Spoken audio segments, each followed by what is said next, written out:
Okay, episode 78. We finally got there. We just had some technical issues. Technical issues. But we are back. But Should be okay. we're back in. So, yeah, new show today. We're going to go through a couple of stories, some headline stories around the world. Yep.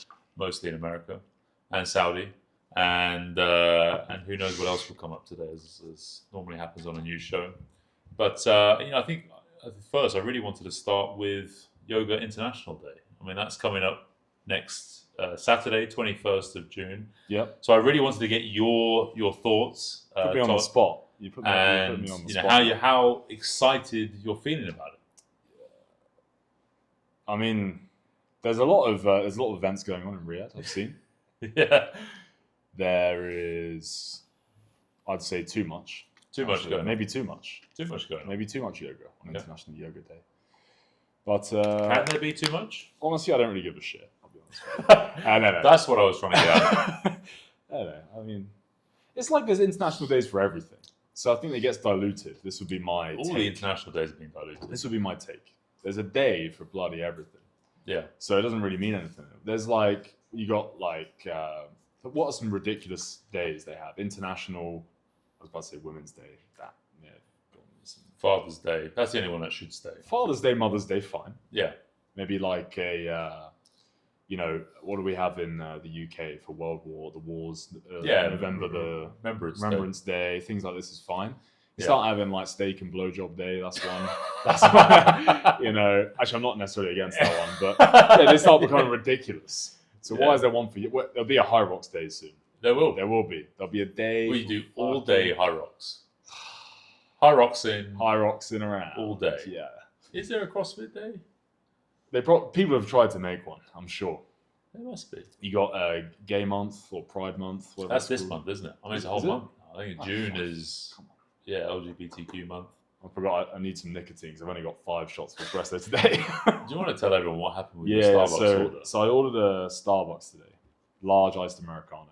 I thought that had 2 shots in it. And the girl goes, "Oh, you've got a free drink on your Starbucks app." So I was like, "Yeah, I'll take it." And she goes, "Because it's free, do you want an extra shot?" And I said, "Yeah, sure." Why not? You get your money's worth, or you get your points worth, basically. So I took it. I've been drinking it. I just looked at the label. 5 shots of signature espresso, which is ridiculous. It's almost 4 o'clock. You're not sleeping until about 4 o'clock. Till 4 o'clock. Yeah. The next day. Yeah. This is insane. Why would you put 4 shots? 5. Sorry. So what she did? So you had your normal order. Yeah. Which is 2 shots. And they said, "Oh, you got a free drink." Yeah. So she put that free drink in She's your doubled up. That's 4. And they said, "Oh, and you can One extra shot. Why not you have Why not add an extra shot?" I think as well, she probably looked at you and was like, "He's you dead." look. Yeah. I even made a little joke. She was like, "Do you want an extra shot?" I was like, "Yeah, let's get fucked up." She laughed. She's like, "Oh yeah," And now I'm halfway through. And then she's just there, just loving life, giving you 5 shots, and knowing you're going to be so screwed. Yeah, it tastes it like when she brought it out, it was black, like syrup. Some of the ice is melted now, so it looks a bit better. But it's watered down a little bit. It looked black. Honestly, I was like, "Fuck, terrible." It's okay. So, what's your relationship with yoga? Oh, we've spoken about this before. I did some yoga in COVID. I think that's when I got most into it. I used to do it a little bit when I swam. Yeah. It's all right. It's okay. No. How deep have you gone with yoga? No, not very deep. No. Totally superficial. Superficial. It's stretching to me. It's just stretching. I know it's meant to be all like... Because I think all stretching has been based off that. Yeah, it is, yeah. Basically. That's how I treat it. I really in rugby days you do stretching and stuff like this. And then I realised when I started yoga, I was like, I used to do some rugby. I've done all these poses before. I've done all this stuff in... It's different, especially... I don't know why it's different. I think it's meant to be more spiritual, isn't it? And it's a proper thing you follow and everyone gets into it. Yeah, I like it in general. I just haven't gone that deep with it. I know you've gone deep with it. Yeah, I've gone pretty deep. Yeah, you've gone deep with it. Yeah. Deep. You like to go deep with stuff. Yeah. Not anymore. I used to. When I had time. When you had time. I didn't have kids. No. Yeah. You barely... Yeah.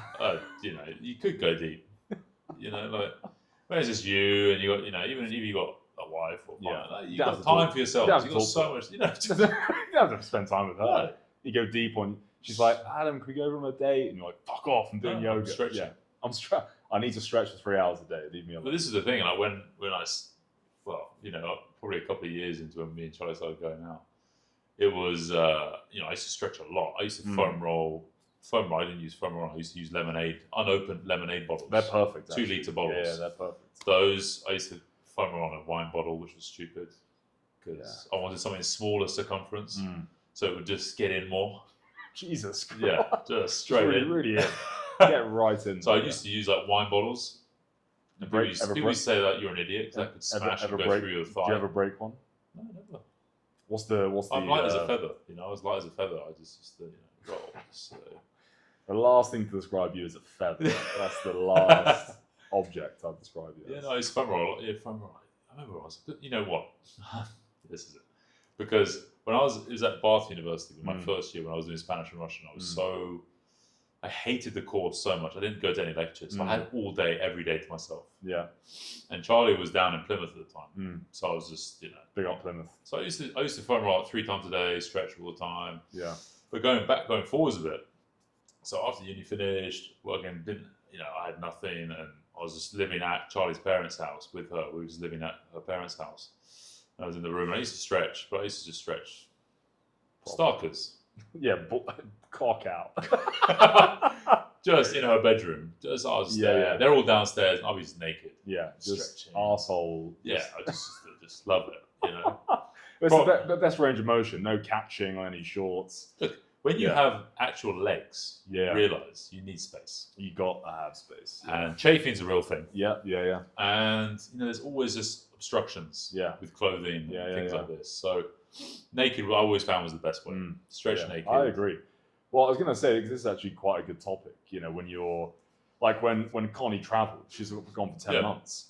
And, you start to pick up start doing weird things. Because you're like, well, I don't know what to do. Fantastic habits. I don't know what to do with my time. Yeah. So I learned to do the splits. Yeah. I would sometimes stretch in the gym, most time at home, with the balls out. Yeah. Fan on. Yeah. Just cooling down and getting, because you can go hard. Yeah. Spend like 5 minutes in a position. I actually learned to play the harmonica as well. I can actually play a bit of harmonica. Yeah. Yeah. Just do some little riffs. I just had so much time. Like, what do I do? I haven't got to go on dates and talk to her. And stuff. Exactly. Yeah. No, this is it. You can get into so many hobbies. Imagine that was now. I understand. I understand high rocks. I get it. It's just clicked. You have so much time. Well, just to train for it, you got to have a lot of time. I was listening to some guy. Even just triathlons and all that endurance sport, you have to have so much time. There's actually a trainer in Riyadh, and he was talking about how many sessions he does. Yeah. 6 lifting sessions a week, 3 cardio sessions, and 2 runs. Didn't count the cardio sessions as runs. Yeah. That was me at university when I was on my own. When Charlie wasn't there, no kids, nothing. Yeah, when I was 18, 19, I used to do the same. Yeah. But we're not 18 or 19 anymore. Surely you've got to move on. No, I feel like 68 right now. That's insane. I'm like, that's what. 10, am I nearly done yet? I'm like, that's what I think. Am I nearly done yet? Yeah. I must be near the end of my life by now. Come on, hurry up. I must be nearly done. I'm knackered. I'm knackered. Jesus. I must be nearly done by now. I'm cooked. It's too much training. No, it makes sense. I think when you're single, you're alone. I can't even imagine it. Like, when you got kids and you're like, okay, I'm doing triathlons. I've got to take an hour to swim at 5 a.m. in the morning. Then I've got to go cycle. Then I've got to go run. I've got to do that 5-6 times a week. Come on. You either single and have no kids or no life or whatever, or you're just a terrible parent and you just that's never around. You just don't want to see your family. Yeah, you just want to train. Just train all the time. Yeah, because you don't need that much. It's fine if you're an Olympic athlete. Obviously, professional athlete. That's your income. That's coming in. You get it. Well, look, people go to work 9 to 5. Yeah. You're trained. That's your training, isn't it? Yeah, same. If you're but not when if you're a trainer. If you have a full-time job, that's not actually your job. If you have a full-time job, yeah, and you're doing triathlons on the side training, you're a twat. Yeah. You are. Yeah, he's just. Yeah. I don't know how we got from International Yoga Day to that, but it's funny. Yeah, when you. I think it's the 5 shots of coffee. Probably. And the Aquafina. Aquafina. Yeah. It's the Aquafina. It's the Aquafina. All right. What's the next story? Come on, give us something good. Yoga International Day, we're really excited for. So some of the topics we're going to talk through today, some of the headlines around the world, you'll be glad to hear. We may get through. Okay, Gold's Gym launches first High Rocks Performance Center in Dallas. Okay. You'll be happy to hear this. So we're Gold's about Gym. Gold's Gym, yeah. That's strange. Gold's Gym launching the High Rocks. So everyone's jumping on the bandwagon. Mm. I hope they're all doing it the right way. For gyms and studios, online reviews are king. Here's how to improve yours. So let's go through some of these. That might be Say that helpful. again. For gyms and studios, online reviews are king. Okay. Here's how to improve yours. Your online reviews. Some people get obsessed. This should be common sense. Some people get obsessed with their Google reviews, don't Well, yeah. I mean, Yeah. we've heard a few people recently. they? Yeah. I think in Saudi as well, people are pretty brutal with Yeah. reviews. So we'll go through that. We've got some great ones from your post. How you commute impacts your risks of dementia. Yep. These are the best and worst ways. Okay. The fitness trend is better than this. This fitness trend is better than rucking for staying in shape. How to get the most out of it. Let's see what they say, because there's a one later on got saying. I just deleted one. That's not great. Longevity expert reveals how to train for old age with a centenarian decathlon. That's two big words put together. Two very large words. Two large words. So Yeah. let's see what they say. Old about people, 10 events, sporting Probably thing. 10 exercises, isn't it? Yeah, it's not a decathlon. Who needs a gym membership? New York City offers 100+ free workout classes throughout the boroughs. Cool. This is the way things are moving. Yeah. And then that goes into another story I had about the next wave of community isn't digital. Oh, isn't digital. I thought when you said it earlier, Isn't. is digital. Okay. Isn't digital. Okay. So people are moving away from digital now. Yeah. People are realizing Yeah. we're so disconnected, everything else. Yeah, I mean, Facebook was the, I'd say, community, online digital thing, wasn't it? Yep. Yeah, or is. Supposedly. Yeah. The 25-3 rule prescribes how much time to spend outside. So we'll go through Todd and I's how much time we spend outside. It's probably not going to be very much. Yeah. And then CrossFit and Levels team up to elevate performance through metabolic data. We've got run clubs with Chris Williamson, so we'll talk about that. One Rebel in London opened up a new club, and they've added in some certain new features. I was listening to Pavel Tsatsouline and Huberman the other day about greasing the groove, which was a good podcast. 4.5 hours. Yeah. Love Pavel. What else is the Equinox? Oh, here we go. Equinox unleashed a rucking class. So talking about rucking. So someone's saying don't ruck, someone's saying rucking. And then Pavel and Huberman talked about rucking as well, and a better alternative to rucking, healthier alternative for your joints, especially your spine. Rucking takes its toll. Look at any military guys; they get destroyed. They just bat their knees, their rucking. backs. Yeah. So Pavel talks about a healthier way to do that, and a new one I've just discovered this week: a good Instagram account to follow. I think he's a British guy in the UK. And I like what he's doing. I've had ideas of it in the past, but he's just implementing it way better than I would. And just kind of common sense stuff. So we'll talk about him as well. He's looking interesting. And also, so in Saudi, we got the launch of Gym Nation in Riyadh. So it's coming 21st of June. With these guys, they've obviously opened up in Jeddah, and they've opened up in Khobar so far. Obviously, Dubai, they're big in Dubai already. In Riyadh, they got their first two sites open up in Cordoba, male, female, I believe. Now, I've seen loads. I've seen other ones popping around. Well, I don't know what that area is, but I think it's Waha on the way to when I go to Ishbiliya and all those sort of places, going up to Granada. They're kind of east. They're east at the moment, it looks like. But 99 riyals a month. Yeah, this is what it was. Yeah, it's that kind of price. Yeah, mental, and the facilities look good. Yeah. Well, good facilities. Dubai, they were very Pilates, like reformer studios, look like some of the high-end ones here I've seen. They tend to have like pretty good lighting. It's like good to take pictures in. They've kind of nailed very that. Instagrammable. Yeah. They're pretty good gyms. They're not bad. But I mean, what caught my eye was their Pilates studio. Everyone knows who listens frequently to our show. We're not the biggest fans, but it looks like a proper studio. Yeah. How they've decorated it, the lighting, the mirrors have that nice curve, and yeah. So they're going head to head with some of the top studios, and for a fraction of the price, for nothing. And more availability, I imagine. more flexible with timing. They'll just pump out classes. They'll they're just gonna pump pump it out. them out. So you think like 99 reals? I mean, they're going to have so many people. I was just talking to someone earlier about it. Like, even if you just go once a month, it's worth it. It's worth it. So, like, a day pass in my gym is more than that. Well, that's it. A day pass. A day pass is more.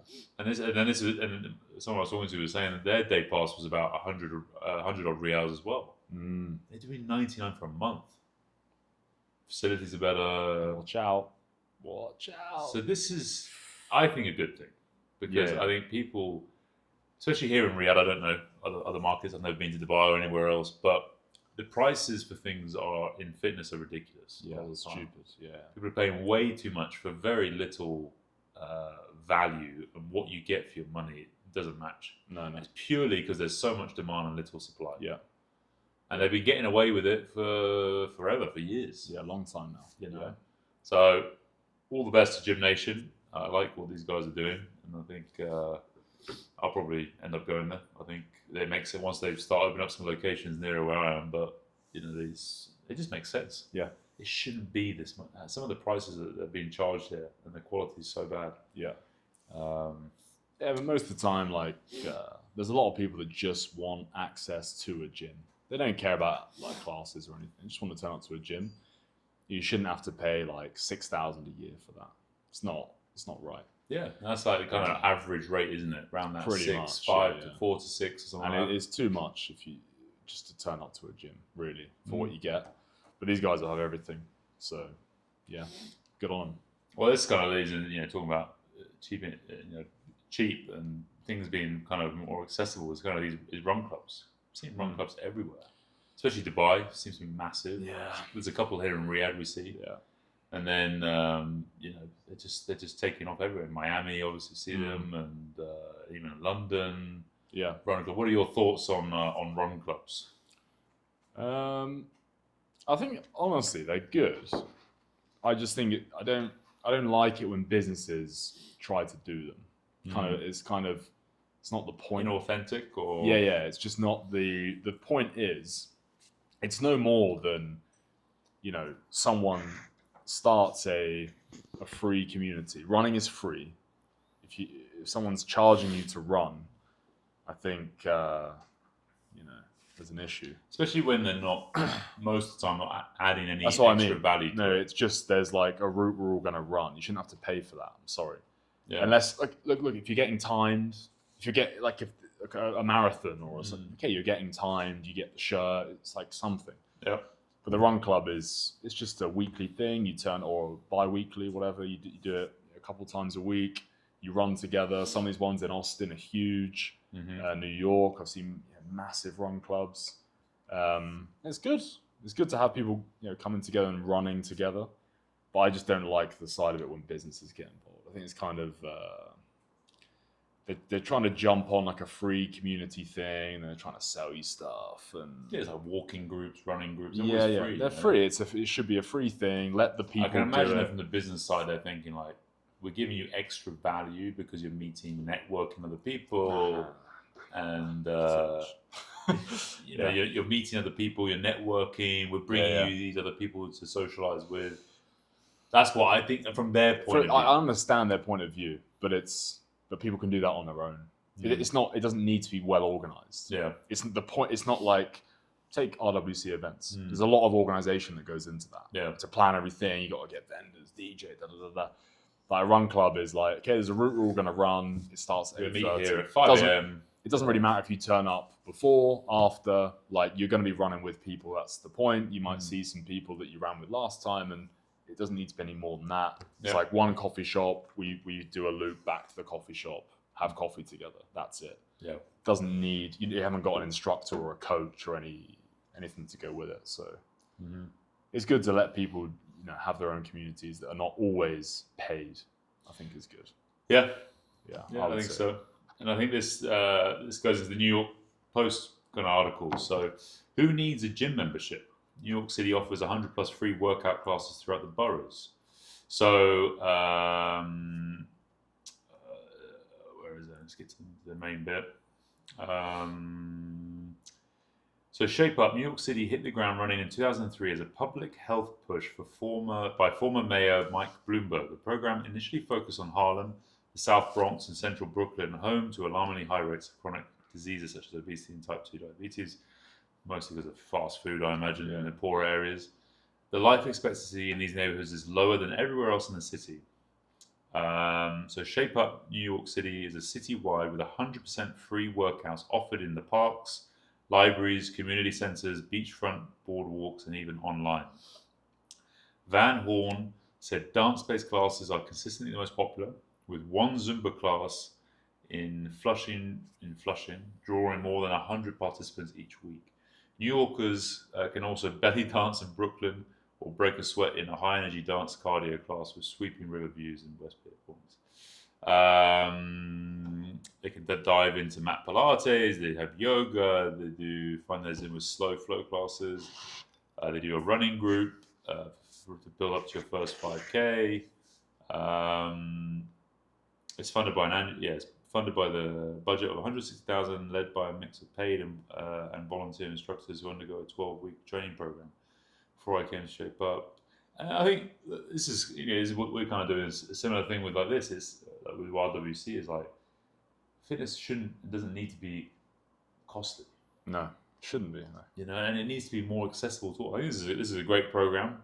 2003 is an old one, but not everyone can afford a gym membership to a high-end gym. Not everyone can afford to go to a personal trainer, which is true. But exercise is very much overcomplicated a lot of the time. Yeah. And just doing the basics, not that often either, can lead to a massive impact in your health and your wellness, mental health especially. Like I think in accessibility. If you look in the UK, like you can get pure gym membership, 20 quid a month. Like pretty much everyone can afford that. Mm-hmm. No matter what wage you're on, you can find £20 a month. Mm-hmm. And then you can go on to YouTube, you can listen to anyone you want, ChatGPT, get yourself a workout, like a program, and you can, as long as you have the discipline and whatever to do it, if you want to do it, like you can basically train in a gym with like all the equipment you'd ever need for 20 quid. Whereas here, you can't do that. You can't do that yet. Gymnation probably change that actually. I think even this they just mentioned, like it's not just about the physical transformation, mental health perks and community building are the two biggest benefits the participants report. Because you're with around other people, maybe there's music, there's other things. Like often you go to a gym, even these like say pure gyms or whatever, you're on your own. Everyone's plugged in. No one wants to talk to anyone. It's not very social generally. I mean, there's some elements, some of the older, I always find the older school, some of the bodybuilding gyms, people talk to each other a little bit more, and maybe it's very rare you spark like a proper conversation. You ask like how many sets are left on the machine. That's what you say, isn't it? But this side is also good to have.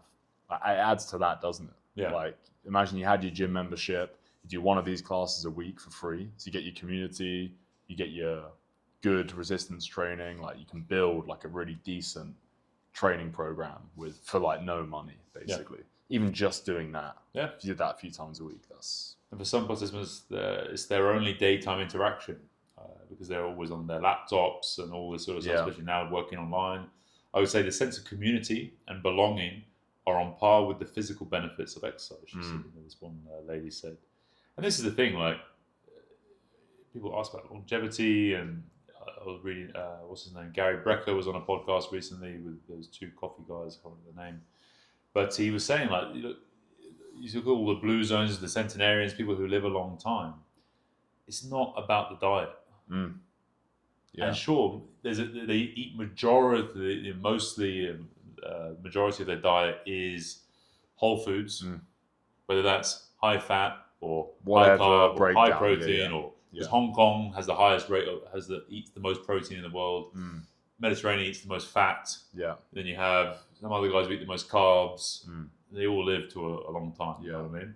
But actually, the two biggest indicators was the social community side of things, being part of that, which then gives you a purpose often, and being able to meeting with people and talking about things. But then also the movement side of things, being the two most important factors for living a long and good quality of life. rather than everyone obsessed about the nutrition side of stuff so Yeah, much. yeah. And it's not as big as a. There's guys, I remember watching some guy, an American guy, he was like 110 or whatever he was. And he was eating a tub of ice cream every day, Yeah. smoking cigarettes. Yeah. And You'll live longer than most of us. he's 110. Yeah. Right. You know what I mean? Yeah. So it's it's mental. Seeing if there's anything else that's good on here. But yeah, free fitness resources. That's what we did a little gig, wasn't it, for a corporate group last week, or week before last, or whatever it was. Yeah, 2 weeks ago. And I said to them actually at the end, I said, one of the best resources is YouTube, free. Go on YouTube. So much. And you type in anything you want, whatever time limit you have. Yeah. I have 5 minutes, I have 10, I have 15, I want to do 30 minutes, I want to do an hour, I want to do 90 minutes of whatever you want. You can find an 8-hour arm workout if you want. There is an hour body weight arm workout. You can find literally anything. Someone's done it somewhere in the world. Done it. Yeah. And there's a free resource for YouTube. I think YouTube, if you want, an online virtual coach or someone just to follow. Yeah. It's perfect. I want to do 3 minutes of Tai Chi today. You can find it on there, I guarantee you. Yeah. And then there's something you can follow along with. And I think, YouTube is another resource that's just massively underrated for people to use. And that's it, exercise. And I always find, especially with anything, and then I was reading another article, I don't think I saved it, but how strength training is becoming social. Because it's much more fun doing, say, exercise with other people. I find. Even way for more me, fun. Yeah. I will happily do a load of conditioning and go through the most grueling conditioning with other people. Me just doing it by myself, I won't do it. Yeah, not happening. I just can't be asked. No. But if I'm with a load of people, I love it. Yeah. I love doing conditioning. It's fun with a load of people. Yeah, rather than just on my own. I thought about this the other day. Even lifting, like I train on my own all the time. But when I used to train with people, you have a training partner. It is more fun. It is like just lifting with the boys. Yeah, like there is actually nothing better than that. So when I was weightlifting, when I was properly weightlifting, and even with rugby, like you go, rugby training as a team, you go into the, same when we swam, and then like with weightlifting, we go in the evenings 3 times a week to the gym. We start at 6:30, go until 9 p.m. And you're just there. There's like 10 people all in the gym. It was a small, tiny little gym. We'll be lifting, banter, music. I think the biggest difference when you train alone, I don't know about you, but I'm like, I want to get out of here in about 50 minutes. 30 minutes. Yeah. Done. I'm like, I don't want to spend, I want to have showered and left within 60 minutes. Like, I just want to get in. Like, I'm not really resting. I'm just getting through it. When I'm with someone, I'll be in there. I could be in there 2 hours. I just, at the time, you're talking, you forget. It's not like the purpose of why you're in there, but you just enjoy it more. You take your time. Take your time more. Yeah.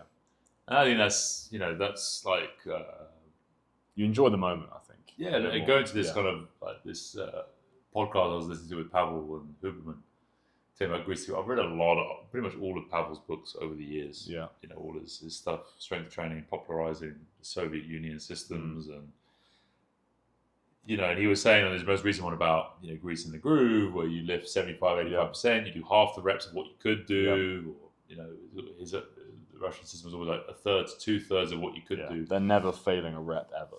No. And they do more volume. Yeah. And this, so they practice and they do more, but they take long rest periods. He was saying like, doing 10-minute rest periods. Yeah. That's this spaced out skill acquisition rather than condensed. Like you're saying, like, the thing of like with exams. When you're at school, like for a test the next day, you just cram. Yeah. You go, oh, and then by the next day, you've forgotten everything. Gone. Yeah. Whereas their thing is all about spaced out skill learning. So you do a little bit, then you rest, then you do a little bit, They treat it more. They're very like, if you look at all their systems, Vera Kashansky, all these guys, autistic. It's like very autistic. they're very. It's like they call it sports. Like everything they do is sports. Yeah. And they think about it as skill based. Everything, whatever you're doing, it's like they do obviously care about the physiology and everything else, but they take into account the mind and how you learn things and how you get better at something. Yeah. Whereas all the American and Western, there's never an emphasis on Intensity. skill. It's just all about going as hard as possible. Yeah, it is. It is. It literally is. Yeah. Yeah. Having the music so loud that it's like when I was in Kazakhstan, like there's no music No. in the training hall. No, Everyone's silent. It's focused. You're thinking. It's like it's practice. It's practice for. West Side is like heavy metal music. Yeah, but and that's the crazy thing because I would say that's like a westernized version of a Russian system. It is. It's Louis that, Simmons like, took it from the Soviet system. Yeah, it's conjugate. But he just talks about triceps and how you need to fucking blast them. the low back and the triceps, like two main. They just took it and they just turned the volume up. And he just goes, right, do everything up to here. Yeah, plus more gear. Yeah, it's more physically and internally. And both, yeah. And I love it. He's just like, because they do volume as well. Yeah. Like a lot of their stuff is like, you think, it's quite low volume. Like 5 sets of 10. You do a 3RM or whatever. Then you look at the dynamic day. Yeah, and it's like 10 triples or whatever. And then you look at the accessories. It's like, right, I do 100 good mornings non-stop. Yeah. That's part in as of little sets as possible. This kind of thing. Or the band push downs. You just pump them out. Like 3 sets of 100, go. It's like, fuck. Yeah. But I think it still has that skill element, but it's the intensity they love to ramp up. I guess you're strong, to be fair. So. But that's what he was saying. Like, I was like, there's so many ways to get to the same. Yeah. And you're just targeting different. It depends on what you can do as well. Yeah. Like your lifestyle and all these other things, what's going on as well. If you have time, you don't have time. Like in the Russian Soviet system, they can control everything. Yeah. You're there, and then you just everything's trained, and that's it. But I think it's a good. I can always come back to this. Like once you know the principles of training or literally anything, you can then figure out your own way to do it. Yeah, what works best for you? Yeah, because you can't break those rules. They're like you can't break the rule of specificity, for example. You're not going to get better at bench press. Well, you might get a little bit better at bench press, but you're not going to get really good at bench press if you never bench press. No, just do triceps. You try just loads of triceps and chest flies. Your bench might go up a tiny bit. Yeah. If you just benched, you would get better at it, right? Yeah. So you can't really break those rules. But you can, once you understand them, then you can then play with them. And then you end up coming up with the West Side system. You come up with the Soviet system. That's basically what they've done. Yeah. So, but I think a lot of trainers actually miss that.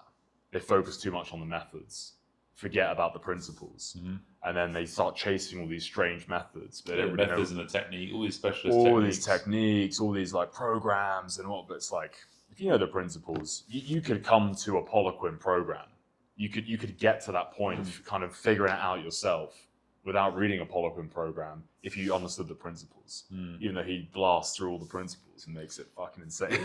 But he does use them. That's the thing. The thing is, he would only use all these advanced techniques once you hit a certain... Once you're good. Once you're advanced. Yes. Yeah. You know what I mean? Say you're bench pressing 200 kilos. Yeah. Then or twice your body weight. Yeah. Then we start looking at some of these specialist techniques. Right, exactly. Of using chains, and we start using... the weight releases, and all this sort of stuff. Yeah. Because he always said because it's skill based. So it's like strength training is like learning a language. So you start when you start learning a language. You start with hello, how are you, shukran, thank you, like basics. Yeah. And then you start adding in more and more and more. And that's the same like with strength training. You start with like the minimalist stuff. So you start with your compounds. You start with like a deadlift or a hinge or a squat. Push up, and then you start adding bits, and then you start stripping it and start intensifying some of these things. How to make a sentence more complex. He said something really good. I think it was in some podcast I was listening to with him.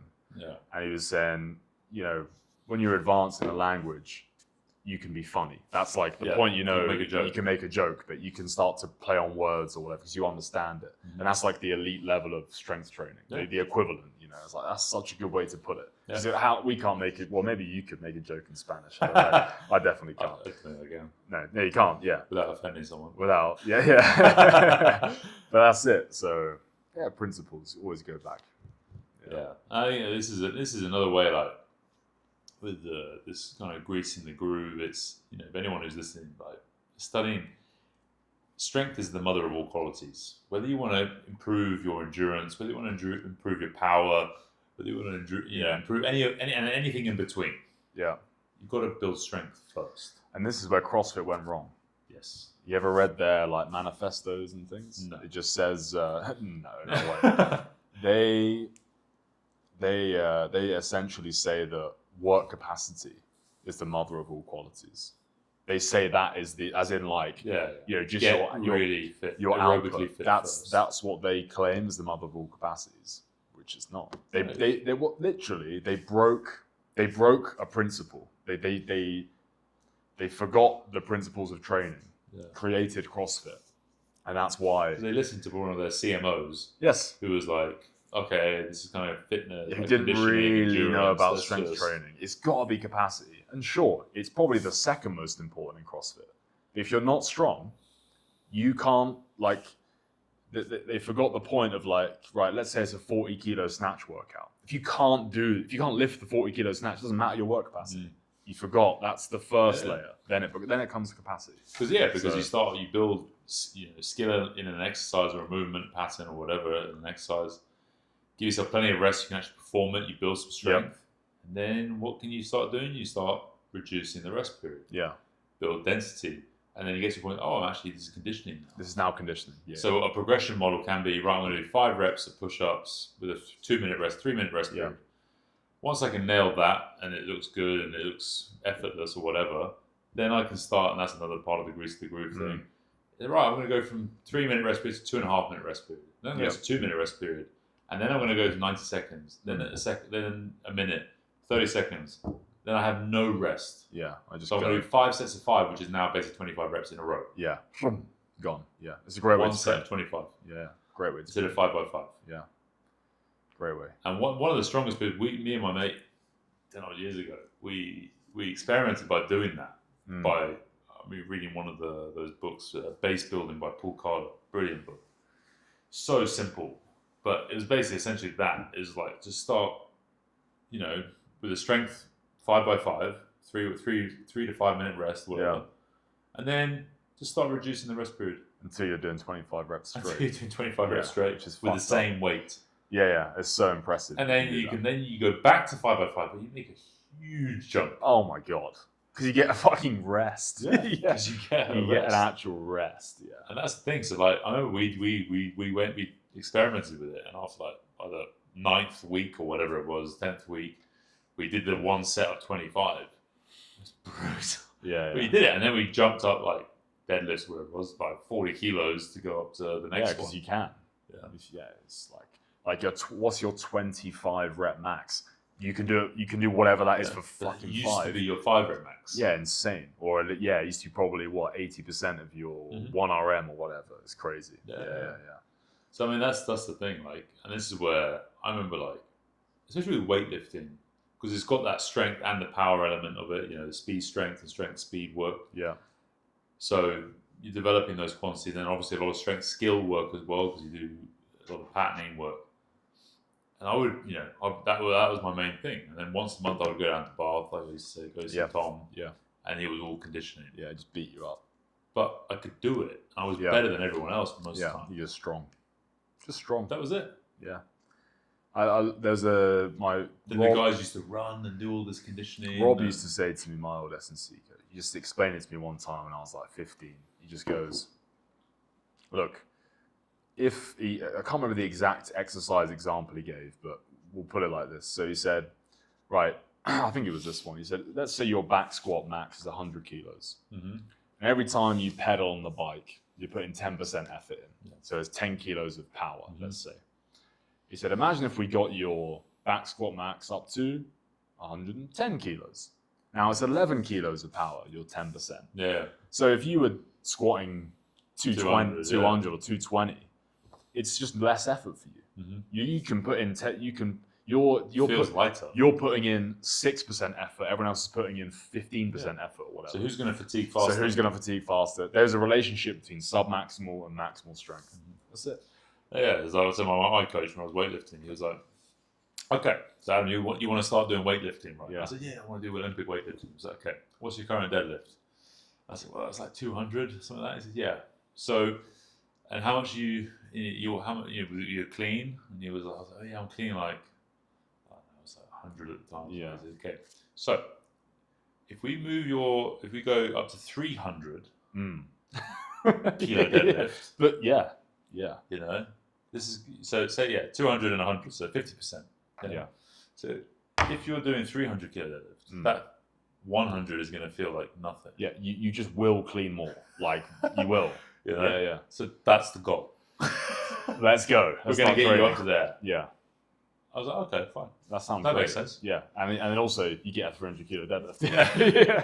Yeah, never quite got there. But still, it makes sense. It's like this is going to feel so light. Yeah. It's like when you pick up the bar to warm up with. You're like, oh, it's so light. I can warm up with it. Look, honestly, a lot of the big powerlifters, like they can do it's a dodgy looking clean, but they can power clean 120, 130, 140 just because they can. I have an example. So Yeah. It was when I first started. I was training at a club called Oxford Power Sports.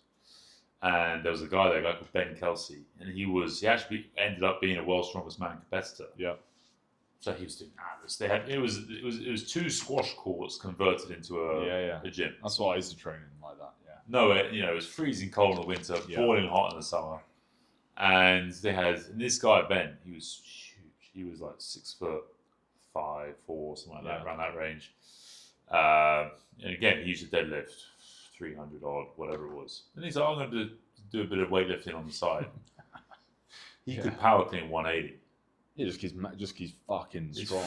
Strong. Yeah. I mean, the technique, it wasn't beautiful. The thing, like, it wasn't pretty. Let's be honest. But he could power clean. It looked disgusting. Not even full, because he couldn't full clean anything. No, nothing. But he could power clean 160 easily. I bet his front rack was like 180 was tough. Yeah, I bet his front rack was bouncing on his chest. Yeah. The thing, if you were to try an exercise you've never done in the gym before, it's hard to do, I guess, because whatever. But you would be able to do it pretty good. Yeah. Because you've done lots of different training. You have that base of strength and skill. If you don't have that, then things become difficult. Well, this is the argument with Pilates. Yes. Going back. It is, though. It is, yeah. You have to progress from it. Pilates is not going to allow you to be good at other things. No. It's not going to transfer because you don't get strong. That's the main issue. And it's so low down the progression model that you got to build from that. Yeah. And you move on from I'm telling you, it's rehab. It is. It's sweaty rehab. It's early stage rehab. Sweaty rehab. Yeah. Okay. Too much espresso. Yeah. Okay, let's get to this one. For gyms and studios, online reviews are king. Okay. Here's how to improve yours. So gyms and studios put a lot of time and money into acquiring new members, investing in things like sophisticated marketing campaigns, AI-powered tools, slick social media posts. But for fitness businesses, the most effective way to win members might be word of mouth. Digital word of mouth, that is. Okay? So you see, I remember when we started the last place, when we started with Google reviews, there's some brutal reviews. Brutal. Quite fair, to be honest. But straight away, people were like, oh, no, what do we do about this? Well, take it. Yeah. Improve on it. You have to improve, yeah. Why is that person giving you such a terrible review? What happened? Yeah. Because often it's like, I feel with a lot of businesses, they point the finger straight back. Yeah. They're like, what's wrong? This person, they're stupid. By the way, that is like anyone taking criticism. Yeah. That's not businesses. That's fucking anyone. Yeah. Basically, yeah. It's not my fault. People are generally... It's not our fault. People are generally bad at taking criticism. I think I was once. I'd say like 90%. Yeah. I remember I'm terrible when my wife gives me criticism. Dreadful. Can't take it. Yeah. No, I think I learned this around when I was like 21 or 20. I think when I was doing my masters, I just learned fuck, you can't like these people, professors or whatever, just telling you this is a piece of shit. Yeah. You eventually just end up going, you know what, it is. I'm gonna have to do better. Yeah. I think you at some point you have to learn, but people never learn. Yeah. They never learn to just go, okay, I should probably take that on board. You don't have to get emotional about it. It's the ego, problem. isn't it, all the time? Yeah. The businesses, for sure. And so, according to these guys, according to Tool, online reviews Tool. I thought you would say something. That's my nickname. Yeah. Online reviews are the most important marketing tool gyms and studios can leverage in 2025 to boost business. This is because consumers tend to place a high level of trust in online reviews compared to ads. Yep. Fair enough. Definitely, yeah. Even when I use Google Maps a lot, and I've always have done a lot. And I actually I've done a lot of reviews over the times. I like it. And when I look at businesses or restaurants, I look at cafes, I look at gyms, maybe whatever. Yeah, if you see a Like, restaurant, always look at reviews. yeah, if you see a restaurant with like 4.8 and 2,000 reviews, you go, oh, shit, this is gonna be good. You have high expectations. You want to go there. Yeah, Definitely. close to 50% of consumers trust online reviews as much as personal recommendations from family and friends. Meanwhile, only 4% of consumers trust ads. 4%. It's coming from you. Obviously, you're gonna say it's good. Yeah, it's not surprising then a Harvard Business School study found that for each extra star rating a restaurant earned on Yelp, it saw a 9% increase in revenue. Wow. Revenues are as good as personal recommendations as... That makes sense. I mean, look at our Egyptian restaurant. It's 3.2 stars. And the reviews are dreadful. Reviews, racist, just awful. Yeah. Served me the wrong food, didn't care. Yeah. Major search engines reward businesses that have more positive online reviews, which makes sense. Online reviews are essential to search engine optimization. But again, it's just about giving a good service, isn't it? A lot of the time, and responding. We'll see what these 5 things are. No matter how good your SEO person is at getting your organic sites higher in search results, it's never going to be higher than the map. And reviews are a major determining factor in which 3 businesses show up in the map. So Google Maps, that we're talking about. So obviously there's Google, there's Yelp, Facebook. These platforms feed reviews into major search engines, including Google, Yelp. So want to get better reviews? It starts with customer service. Yeah, of course. All of this begs the question, how can gyms and studios make sure they're getting plenty of positive reviews? You know something I think? Receptionists Huge. are just so important. Yeah. Like so underrated. So underrated. So underrated. But when you go into a gym and first contact. If someone just says hello, like it doesn't even, they don't need to really talk to you. Yeah. Just hi. If they remember your name, good. That's like great. It is. I find that is the biggest difference between, say, your budget gym where there's no receptionist. Yeah. It's just the machine, you just scan and go in normally. No connection at all. To then say, like, you go to, I'm thinking like Equinox, I'm thinking like Kicks in London. Yeah. Where they have maybe 2 people really smartly dressed, naughty pretty, good looking guys or whatever, very eloquent, they talk. Huge boobs. 5 stars. 5 stars. But they look smart. Yeah. They the main thing they can have a conversation. How's your day going? They just make like I'm here. Yeah. They just and they take you out of what you just come from. Yeah. So whatever you so come from your real world or life or whatever. Yeah. You come in, they take you away from that into their world. Like what I hate is when you go in and there's some little twat sat at the desk just looking at his phone. Yeah. Watching Netflix. Don't even look up. Doesn't even look up. And you just go, why are you actually there? Yeah. Like surely that is your job. You've been told to greet people and sign them in or whatever it is. They don't even look up. Yeah. Ugh. Yeah, so they say like having start with making sure you have a good experience. So having clean facilities, I think that's a huge thing. Yeah. Cleanliness. Yeah. Friendly staff, like you just mentioned. Yeah. Being communicative. Yeah, about broken down equipment are all highly important. If I had 3 tips, fix broken equipment. So annoying. Yeah. Or communicate why it's broken. Just tape it up. Yeah, people want to know when it is.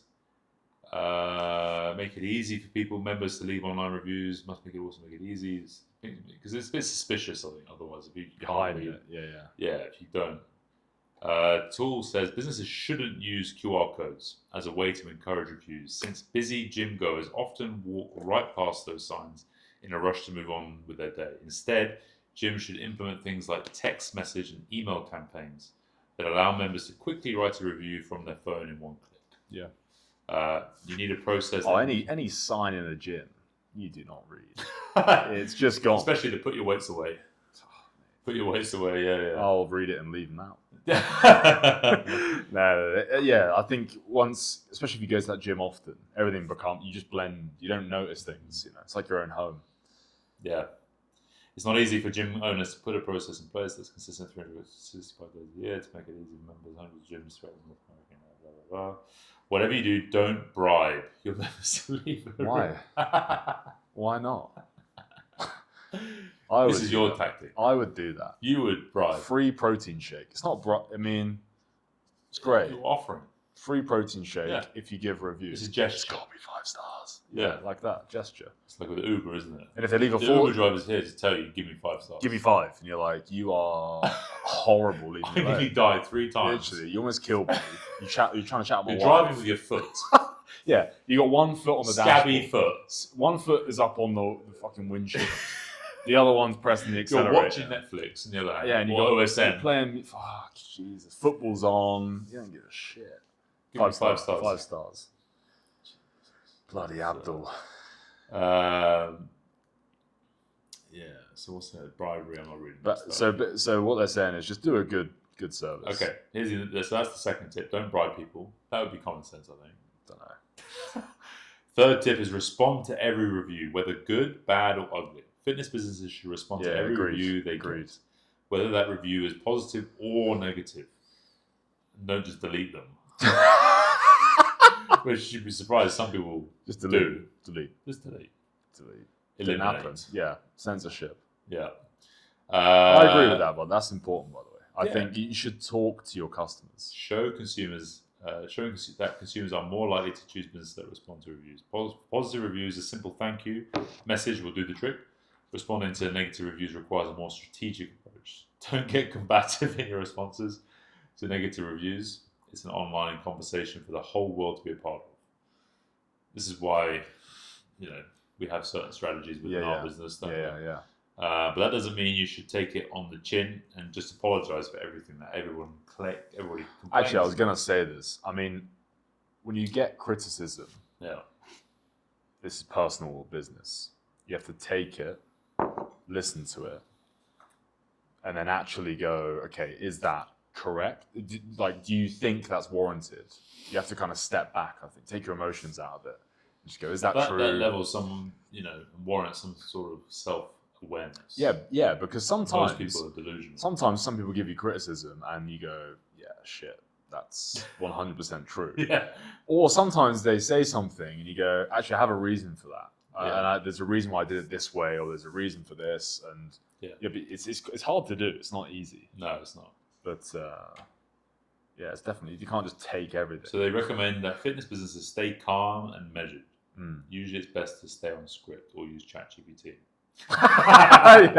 Just copy and paste that review into ChatGPT, send them an AI response, loads of exclamation marks, and you even copy and paste the bit at the end where it says, would you like me to make any changes or anything? And you just send it. So they know it was AI. Yeah. You show them. know. You show them we don't give a fuck. We strive for it. So a response template like this will get you very far in gaining goodwill.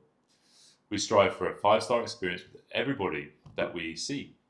And if ever we fall short of that, we ask people to bring it to our immediate attention, he says. At the end of the day, Tool stresses that for gym and studios, managing online reviews is often about damage mitigation, since everyone's got a platform these days. I've got 2 more things to say about online reviews. With the 5 stars, right? Yeah. You either leave 5-star or it's 1-star.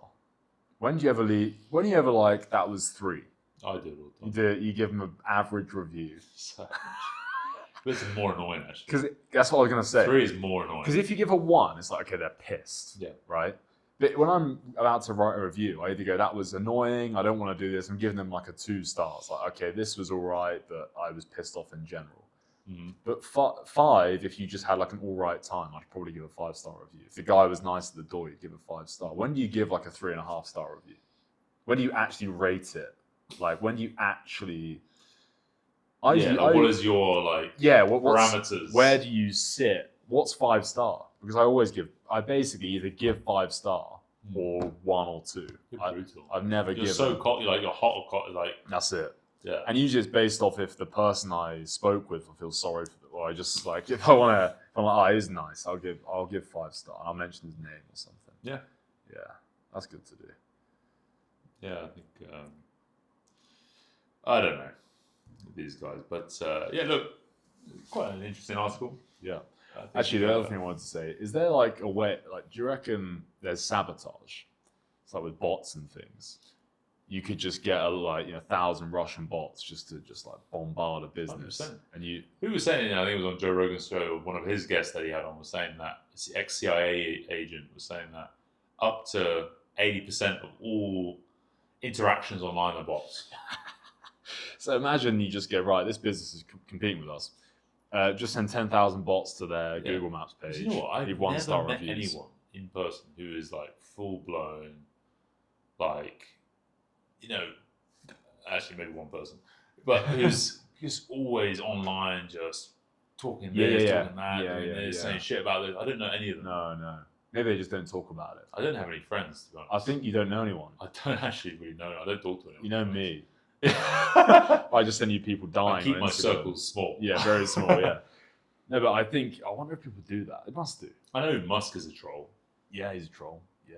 Full on troll. And he's Well- actually taken away all his statements. Yeah, I think Trump so. the other day. Yeah. That's Shut him up. interesting. Yeah. Anyway, next. All right. Let's do one or two more. Shall I send you this one? Well, this kind of goes into a few things. I think we can kind of combine a few of these. Because perfect. high rocks as a whole, Let's chat about conditioning as a ours. whole, people talking about unleashing rucking classes and New York Post, something better than rucking. Rucking is, for people who don't know, is basically just put a backpack, normally with a bit of weight or a vest on, And you run. or walk or whatever Yeah. it is. Normally trying to do like a slow jog, basically. And it's from military, where you have typically on rough terrain. rough terrain. Yeah. You put it's from the military, basically. I'd say more fun than just running on trails generally. Oh, you know what these guys are saying? What? What is that? This fitness trend is better than rucking for staying in shape. Fucking Pilates. In recent years, fitness enthusiasts looking to skip the gym and take advantage of the nice weather have been raving about rucking, which involves walking with heavy pack strapped to your back. But if you're seeking another strength-building, low-impact cardio, behold the weighted vest. Delete.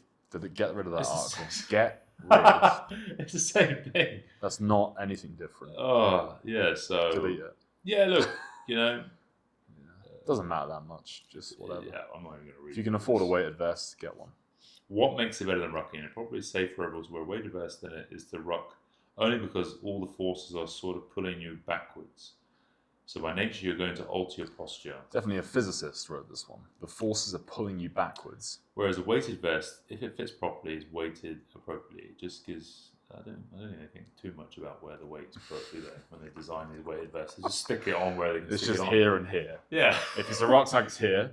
If it's a weighted vest, it's here. And I here. don't think they put you on like forced platforms. No, they've not. measuring, No. And half exact the time, forces going if you get a cheap shit weight vest, they are Horrible. terrible. Yeah, they are. Yeah. They're kind of rough. A good rucksack, if you get a decent rucksack, feels great. is good. Yeah. And they decent. clips here. Yeah, solid. Yeah. But And then you really get into your lower back. You really, you really drive fuck those him. discs. You really You fuck really- him. Yeah, it's good. But this is what, going back to Pavel and Huberman, they talked a little segment about rucking. It came up because it does get you. It can get you pretty strong, and it's good for condition. But it also just destroys you over the years. And you look at all the military guys that I know. Guys get their knees and their ankles and their backs and their necks. I wonder, Even when I've done it, my neck is just How much ruined off. did they talk about the volume that those guys are doing? Because like a ruck once a week is fine, I would say. But those guys are rucking every day. Daily. It's very different. Like anything you do every day is going to fuck you up. Yeah, so they talked about, they referenced like Stu McGill, obviously, spine stuff. Yeah. And what Pavel was saying, actually, what's better is just doing like a suitcase carry. But one side. Yeah, he just wants a kettlebell. Everyone to use kettlebells. So he said, he quoted this one military PT guy. Yeah. What he does is basically, for conditioning, is to save some of the guys' backs and to actually help condition their backs. Especially is you load one side and you have to carry a single kettlebell for a mile. But you can keep changing. You just carry it. The positions. I like that actually. That's kind of. So you do one side, and when that fatigue, you go the other side. You carry it up top. Yeah. You just keep changing position. Anyone that cares about running mechanics is pissed. So pissed at that. Yeah. Because you're just like, this arm, this trap, everything's getting tight. And But what you're saying, because you don't when you're carrying double, you're just fatiguing everything. Yeah. But he said when you can just keep changing it. Yeah. And Huberman was saying about that guy Cameron Haynes who carries up that 60-pound stone up the hill. Yeah. And he was saying you keep changing shoulders, left shoulder, right shoulder, here. So basically, the best thing would be like a sandbag with handles on it, so you could go shoulder. So I tell my wife, keep changing the shoulder, put your handbag on. Yeah, don't just sit on one. And even with the baby, it's like don't just crack. It's like, oh, my back hurts. Yeah, because you always put them in your or her in your right arm. Put it in your left arm as well. Yeah. So what causes the problem is always the same loading, through the positions. Yeah. And actually just keep changing it. So I thought I might try it. And he said use 30% of your body weight. Okay. 30% of your body weight for a mile. It's quite a lot. And it's kind of like we used to do with Hellfire. But yeah. You just take it, even though we used 2, but you just got to go. Yeah, as you used to. And it's more than it's 50% of your body weight. It's actually 50% of your body weight. It's actually the same. Yeah. With some of the females. Well, I remember it was actually 1 time the body weight. Fuck you. It was full. I had 32 kilo kettlebells carrying that shit. Yeah, but you were fat shit then. I wasn't 100 and fucking... You're about 90 kilos though. Yeah, I'm about 90 kilos now. Yeah, so you deserve 30 kilos. Fuck you. Yeah, one 30 kilo would make sense, I would say. Fuck yeah. Fuck you. Yeah. Your own Hellfire sin. No, honestly, just with Hellfire, no issue carrying it. As in, like, the weight is fine. It's just my fucking forearms and traps. That's the main. My spine can handle it. Yeah. It's the forearms and traps. Like, eventually, you're just walking around like this. Like, just like like fucking breath work. Traps, brutal. Yeah. Sandbag's the one, I think. Maybe not a weighted vest, maybe a sandbag. Yeah. No, I think, again... 30 kilo sandbag. Yeah. People like, Joe Allen, which you have to run and stuff like that. Someone asked me today, like, how did you run? I was like, no. I either sprint or I walk. Yeah. And I only sprint when I'm being chased or I have to chase someone. Yeah. And that could be in sport, like rugby, I'm being chased or I'm chasing someone. Yeah. I don't sprint for no reason. Yeah. You know what I mean? Yeah. It's because my Walsh work I use is like, it's like in the animal kingdom, you see like lions and cheetahs, like they either sprint or they're resting and walking. They're not jogging. They're not jogging. No one's jogging. No one's jogging. No one's jogging. Apex predators don't jog. Prey jog. Caribou. You're a caribou. You're a caribou, yeah. You're a zebra. No, you sprint or you walk. Or you're a cow and you just walk the whole time and graze. Yeah, conserve your energy. Like a fat bastard, yeah. Okay, let's do one more. What should we do? CrossFit, levels, teams, medal? No, because we know what that's going to be. They're just tracking how much you burn calories. About the midlife crisis. Okay, High Rocks. The midlife crisis is coming for millennials. LOL. I can't believe they put that in the title. That's very I think us actually, you know what? I didn't catch that, but yeah, that's good. How millennials are freaking out about being halfway to death at the age of 30. You know, LOL is in the English dictionary. Yeah, I'm not surprised. Us millennials, we use it a lot. Yeah, LOL. When everyone's broke and already in therapy. It's embarrassing, isn't it? You see, embarrassing. Everyone is doing, whether it's high rocks, whether it's marathons, whether it's around this time, about 30 to 40 years old, is when everyone goes through this fitness midlife crisis. Because they've already just done 10 years or so of working their asses off and have done nothing. Do you know what? I don't think they have worked their asses off. I think that's the problem. Yeah. I think it's or they're just working in jobs they just hate. I think it's more like they were in university till they were 24, 25, maybe 26. They want to keep it going. Then they're like, then they go back home for a bit. They do a shit job, Tesco. And then they leave that, go to like a proper job, and they're like a marketing specialist somewhere. A recruiter. They realise that shit. Or a consultant. Recruitment guys are fucked. I used to know some of those guys in Bournemouth. Yeah. They're properly fucked. They're... Because literally their entire life revolves... They live like they earn 100k a year. Yeah. But that is only based on if they actually hit their targets. Because their base salary is like 18k. So if they don't work, they're fucked. So... those guys are insane. They are high energy. Let's put it that way. I think as well, you just have so much pent up. And if you sit, we don't sit in offices, so Yeah, it's different. I think as well, like if you have to sit in an office 6 to 8 hours a day every day, and then you go home and you sit down, Yeah. you got so much pain. You're eating so many calories. Like you're eating so much stuff, and you're doing loads of cocaine. Imagine, like coffee and nicotine. Yeah. So you have so much energy, and you just sat down. and you sat down all day. Get me on the high rocks. Got to. Yeah. That's one of my theories as well. Is like amongst all the other theories. So many guys is almost all your theories, yeah. But most people now, like, they don't have a solid partner and they're in their 30s as well. So they have loads of this pent up sexual energy. Everything's just pent up Energy, and they're in therapy trying to solve it. Not working. It's not working. We pulled out that BSJ study the other day about depression and the cures for it. Movement. It's just movement, but like. That's why I think after that I was thinking like you're sitting down for so long. You've got so much energy, and they're eating so much energy because food is more calorific and whatever else. You've got so much energy. Plus you're taking in all these caffeine, nicotine, stimulants, everything else, and then you're just like, I need to just go and just let off some steam. Yeah. So much steam. So much. There's so much steam. And no one's having sex anymore. No, that's died. Everyone's just watching. Everyone's like, that's old school. Yeah. We don't do that. Yeah. No. So like, just watching porn. Yeah, and that's not getting it out. No, it's not getting out. That's not enough. No, I mean, it's just not enough. Yeah, it's not physical enough. No, you just sat there. Fuck, it's not good. No, I think people just need to. That's why they're doing all this physical stuff, and you see like people as well. Like you kind of said as well, that people aren't working. Yeah, they're sitting there. I think that's bored. the biggest problem. They're doing everything online. Yeah. Like, fuck, I'm just on like Zoom for like Some 5 hours Microsoft a day. fucking Teams talking to people. Yeah, just doing all day. nothing. Yeah. And I just feel so unfulfilled. I'm earning money so my bosses can go on their yachts in the summer. So I'm doing fuck all. Yeah, and then they're like, you know what? I'm going to become an athlete. Yes. What a cunt to even. And they were never athletes. The athletes who were athletes never want to train again. No, they're done. They're done. They're fucking done. And they're like, I'm so over it. It's the people who weren't athletes at school level, university level, who are the ones now who want to try and be athletes. Well, even like, okay, I'll say I was an athlete when I used to swim. Yeah. All right.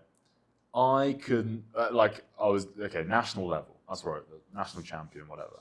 I could not think of anything worse than going back to that. Yeah. Genuinely. Me too. Like going back to my weightlifting training was the worst thing I could possible. not think of anything worse than going back there now. Yeah. I'd be divorced. I would be wanking. A lot. You know, it would be different time, you know. But it's true. My wife would divorce me. If I went back to that, I mean, I tried when I first came to South, I was kind of just coming out of my weightlifting phase. I was still trying to in it. You were like, I think I can do it at the same time as doing everything else. Yeah. Super gay. Oh, just a jerk. This is a jerk. Yeah. And no, I had no energy. I had to lie down for at least 4 hours a day. Like, you know, I get to Friday and I have to be horizontal. Yeah, horizontal. you know how we say, like, fitness is good, you have more energy. When you go to that level, you actually don't. Energy. You have no energy. It's the extreme. Listen, like Kabir, it talks about the highest level. It said all I did was eat. I'd wake up, eat, train, sleep. Yeah.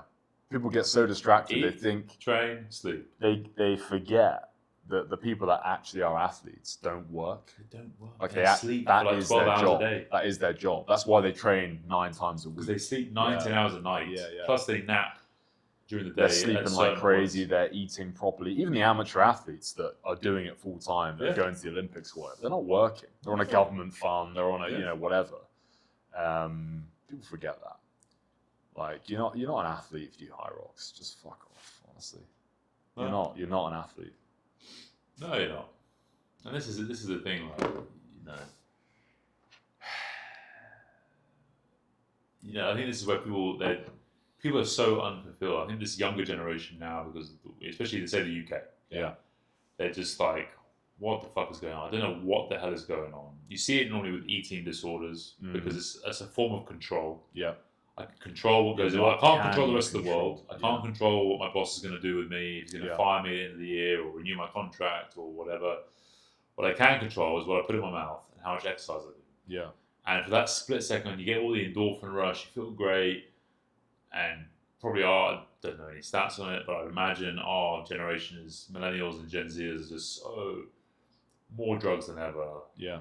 or so many stimulants more than ever. Yeah. And Yeah, we're I just think trying to our parents' generation were depressants. yeah, They want alcohol. Alcohol. They want to get more depressed. Yeah, Yeah.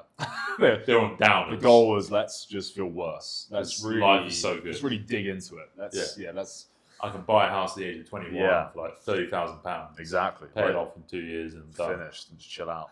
Now everyone's trying to get all ethereal and do psychedelics and MDMA and just go weird. Yeah, it's changed. Totally changed. Yeah, with all of this, but yeah. I think it's a control thing. I think you've hit the nail on the head there. What can you control? yeah. If you can control like your training and your nutrition and things, like the only And thing. people they don't want to get married anymore. People don't want to have kids anymore. Yeah, In the West, say, I'm not talking about Saudi, but like in the UK generally, people don't want to have kids. People just want to be single. they have to be careful of that here though. Yeah, That will seep in.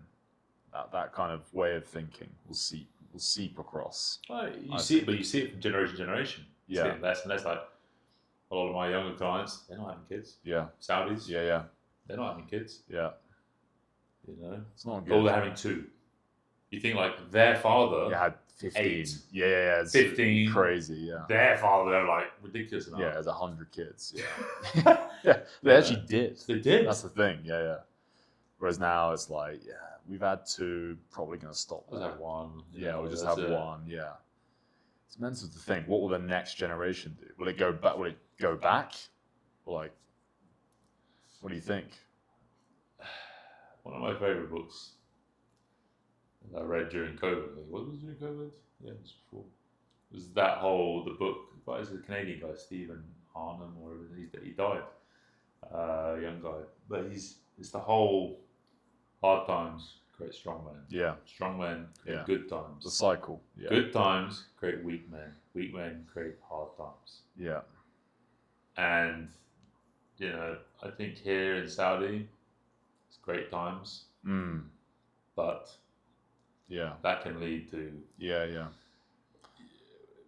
weaker times. It can be to put bad times in the future. Unless they keep. But the thing is, they also have they've got religion, which is still a strong part of the culture here, Yeah. which keeps people on the way to live your life and sets the rules and all this sort of stuff. Whereas in England now, Christianity is out the window, and people are just like, I don't know what to do. I don't know who I am. I don't know how to live my life. I don't know what I should be doing. Like everyone's lost. They go into think therapy.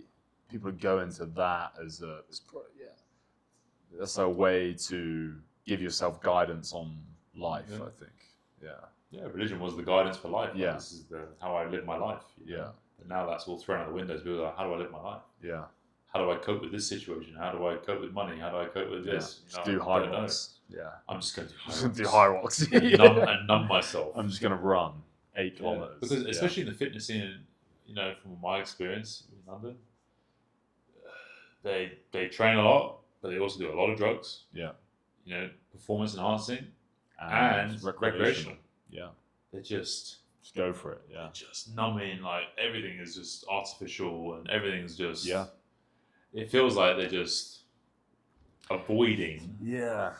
Avoiding certain things. Definitely avoiding. I don't know if it will. I don't know if that will even change. I don't think that might just continue because drugs are getting better. Yeah. I saw one thing the other day. Mike Isfotel was talking about it, about a myostatin inhibitor. Yeah, it's mental. I mean, come with Belgian blue ball. Yeah, exactly. Just a huge just inhibits that myostatin. Crazy. Oh, there'll be more and more stuff like that. Yeah. It's like you got Ozempic with very little side effects. Yeah, I mean Ozempic, Manjaro, doing pretty well, pretty successful, smashing it out of the park. Not for my clients. No, they've all got bone diseases now. No, it's still fat. So, I've been taking it for 2 months. Still fat. That's impressive. You're fighting against it. Yeah.